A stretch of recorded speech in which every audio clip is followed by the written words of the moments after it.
నా పేరు నరేంద్ర బాబు. సో నేను ఇక్కడ ఐపీఎల్ బయాలజికల్స్ లో వర్క్ చేస్తున్నాను. సో మనం ముఖ్యంగా ఈ రోజు వీడియో చేయడానికి గల రీజన్ ఏంటంటే, ఈ రోజు మనం ఇక్కడ పోమో ఫీల్డ్ లో అయితే విజిట్ చేయడం జరిగింది. సో ఇక్కడ మనం మేజర్ గా అబ్జర్వ్ చేసినటువంటి మేజర్ ప్రాబ్లం ఇక్కడ పోమోలో ఏదైనా ఉందంటే అది బ్యాక్టీరియా బ్లైట్ అన్నమాట. సో అది మనకి ఈ విధంగా ఉంటుంది. సో ఇది వచ్చేసి ఏంటంటే మనకు ప్రధానంగా రెండు రకాలుగా స్ప్రెడ్ అవుతుంది. సో యాక్చువల్గా ఇది ఏంటంటే మొదట మనం ప్రైమరీ ఇన్ఫెక్షన్ అంటాము. ప్రైమరీ ఇన్ఫెక్షన్ వచ్చేసి మనకి ఏంటంటే ముఖ్యంగా కాయ కానీ లీవ్స్ కానీ సెల్ వాల్ పైన ఒక ఆయిల్ స్పాట్ లాగా వస్తుంది.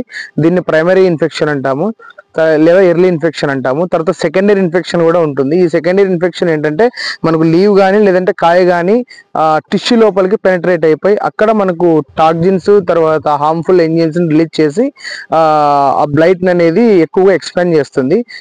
దీనికి వచ్చేసి మనకు ప్రధానంగా స్ప్రెడ్డింగ్ ఏజెంట్లుగా ఏవేవి ఉంటాయంటే మెకానికల్ స్ప్రెడ్డింగ్ అంటాం. మెకానికల్ స్ప్రెడ్డింగ్ అంటే లైక్ మనము ఏదైనా బ్లైట్ వచ్చినప్పుడు కాయను పట్టుకొని ఇంకో కాయను పట్టుకున్నప్పుడు కానీ చెట్టును తాకినప్పుడు కానీ ఈ బ్లైట్ అనేది మేజర్గా స్ప్రెడ్ అవుతుంది.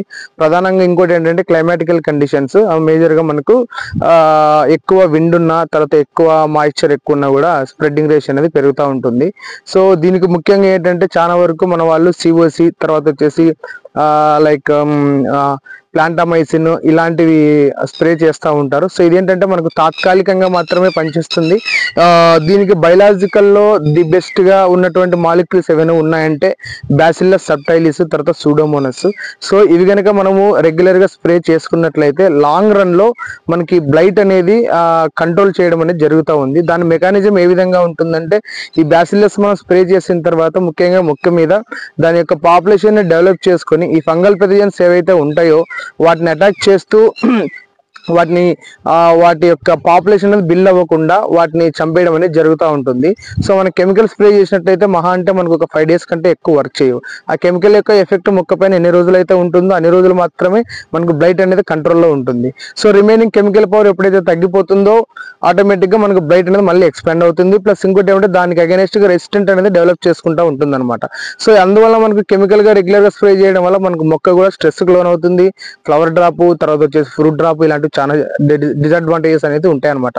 సో మనం బయాలజికల్స్ లో కనుక బ్యాసిల్లస్ సబ్టైలిస్ సూడోమోనాస్ ఫ్లోరోసెన్స్ అనే ఈ యొక్క మాలిక్యూల్స్ కనుక మనం స్ప్రే చేసుకున్నట్లయితే మనము పర్మనెంట్ గా ఎక్కువ ఇంపాక్ట్ఫుల్ గా దాన్ని కంట్రోల్ చేసుకోవడానికి 100% మనకు అవకాశం అనేది ఖచ్చితంగా ఉంటుంది. కాబట్టి రైతులందరూ దాన్ని సద్వినియోగం చేసుకుంటారని కోరుకుంటూ అందరికీ థ్యాంక్ యూ అండి.